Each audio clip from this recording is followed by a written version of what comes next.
برائے مہربانی ڈاکٹر سعید مکی کے چینل کو سبسکرائب کریں اور بیل آئیکن پہ کلک کریں۔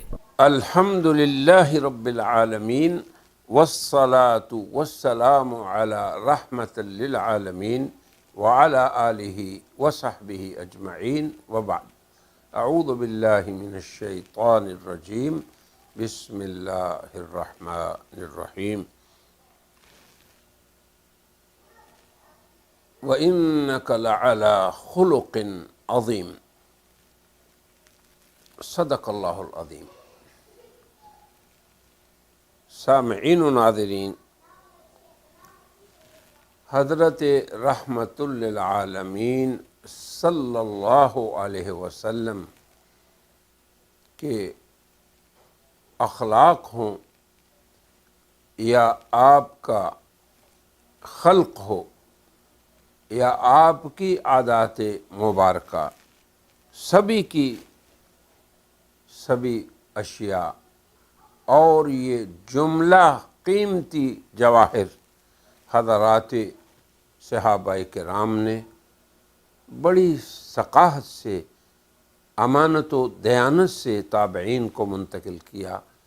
انہوں نے اتباع تابعین کو، اور اس کے بعد یہ سلسلہ منتقل ہوتا رہا۔ پھر شمائل کی خصوصی کتب اس پہ لکھی گئیں، اور سنن اور صحاح میں یہ چیزیں نقل ہوئیں۔ تو ہم حضور اکرم صلی اللہ علیہ وسلم کے خلق اور خلق کے بعد آج آپ صلی اللہ علیہ وسلم کی بعض عادات مبارکہ پہ گفتگو کریں گے جن کو حضرات صحابہ نے نقل فرمایا ہے۔ آپ صلی اللہ علیہ وسلم کا انداز گفتگو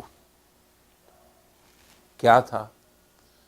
حضرات صحابہ فرماتے ہیں کہ جب بھی آپ صلی اللہ علیہ وسلم کسی سے گفتگو فرماتے، یعنی آپ متکلم ہیں اور دوسرا شخص مخاطب ہے، تو آپ مکمل طور پر جس سے گفتگو فرماتے اس کی طرف متوجہ ہوتے۔ اب دیکھیں، سمجھنے کی بات یہاں پہ یہ ہے کہ متکلم یہ نہیں ہے کہ اپنے چہرے کو ایسے کر لے یا آنکھوں کو پھیر لے، بلکہ مکمل طور پر اس کی جانب توجہ فرماتے جس سے آپ گفتگو فرماتے۔ آپ کے اس اسلوب خطاب میں کئی امور تأمل اور قابل تقلید ہیں۔ یعنی آدمی کو، کسی شخص کو چور آنکھوں سے، یعنی اپنے دائیں یا بائیں آنکھوں کو پھیر کے نہیں دیکھنا چاہیے۔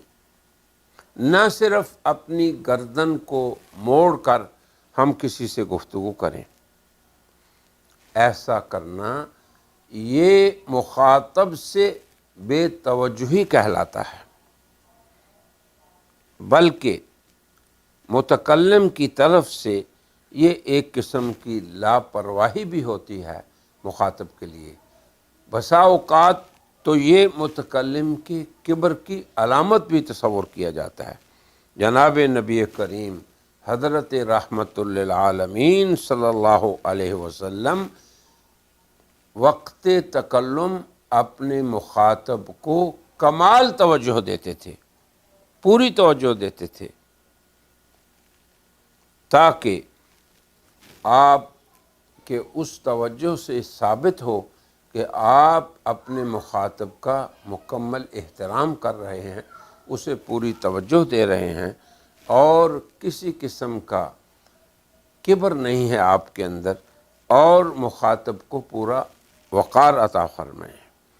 یہ ہے حضرت رحمت عالمین صلی اللہ علیہ وسلم کی اپنے مخاطبین کے لیے اسلوب گفتگو اور طرز تخاطب میں عادت مبارکہ، اور یقیناً آپ کی یہ عادت مبارکہ امت کے لیے بھی قابل تقلید نمونہ ہے۔ ہمیں بھی ایسے ہی چاہیے کہ ہم جس سے گفتگو کر رہے ہیں مکمل طور پر اس کے ساتھ ہم متوجہ رہیں۔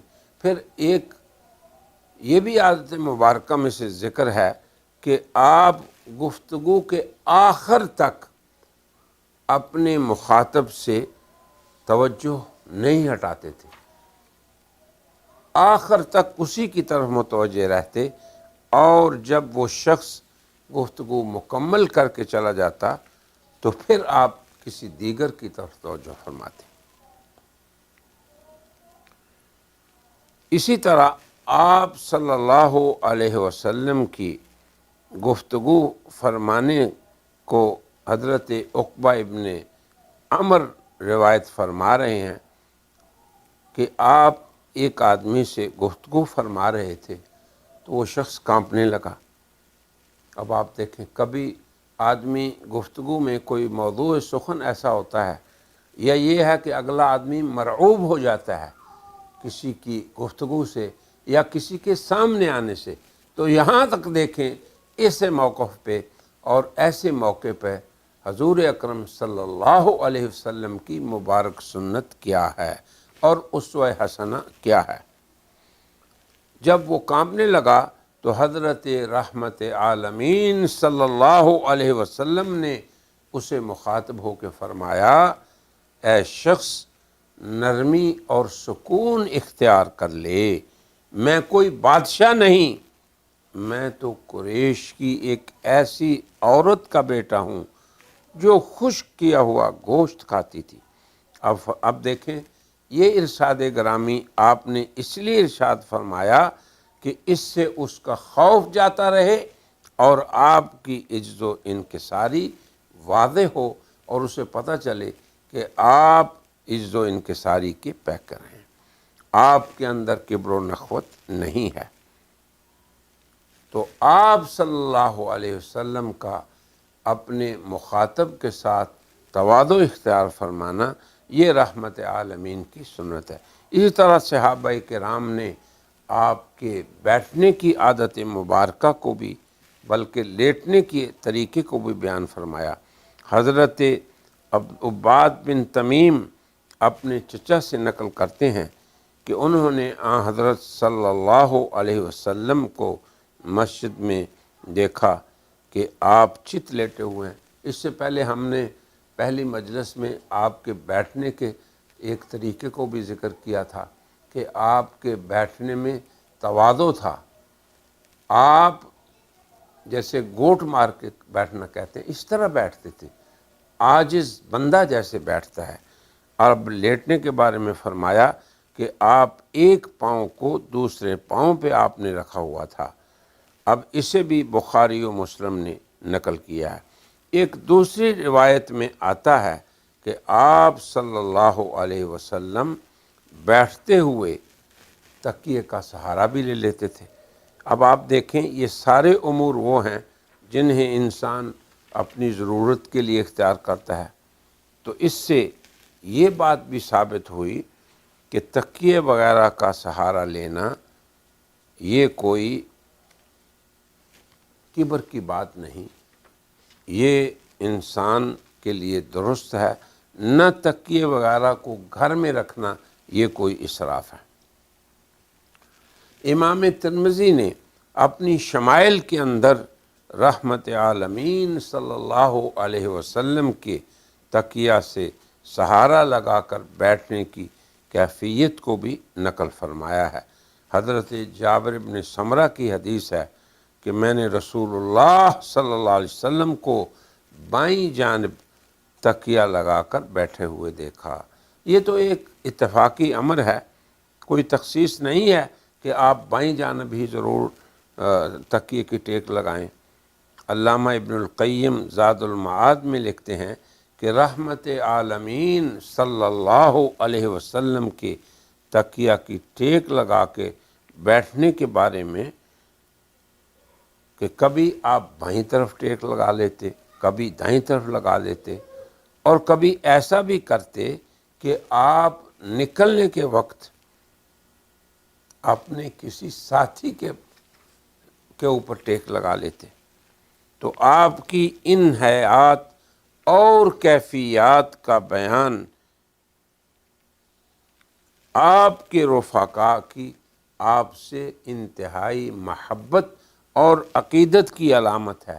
اسی لیے تو ہم اپنے ان مقالات میں قاصدین کے قارئین اور سامعین کے سامنے اسی قصد سے، اسی غرض سے اور اسی نیت سے ہم بھی پیش کر رہے ہیں تاکہ ہمیں بھی وہ تمام فوائد حاصل ہو سکیں جو حضرات صحابہ کرام اور جامعین سنن اور تابعین اور اتباع تابعین کو حاصل ہوئے۔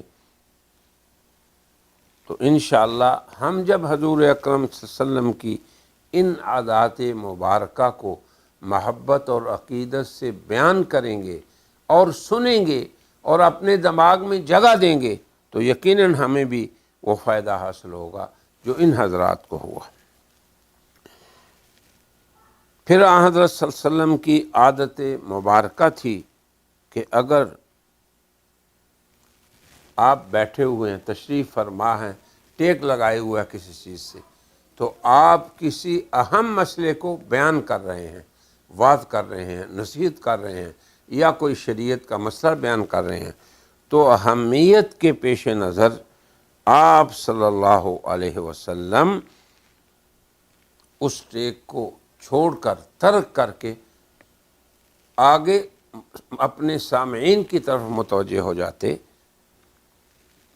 تو ہم یہ کہتے ہیں کہ آن حضرت صلی اللہ علیہ وسلم کی یہ پیاری پیاری عادات مبارکہ ہمارے لیے عقیدت و روحانیت کا مرکز بھی ہیں، یہ علم بھی ہے، اس میں عبرت بھی ہے اور اس میں عقیدت بھی ہے اور اس میں محبت بھی ہے۔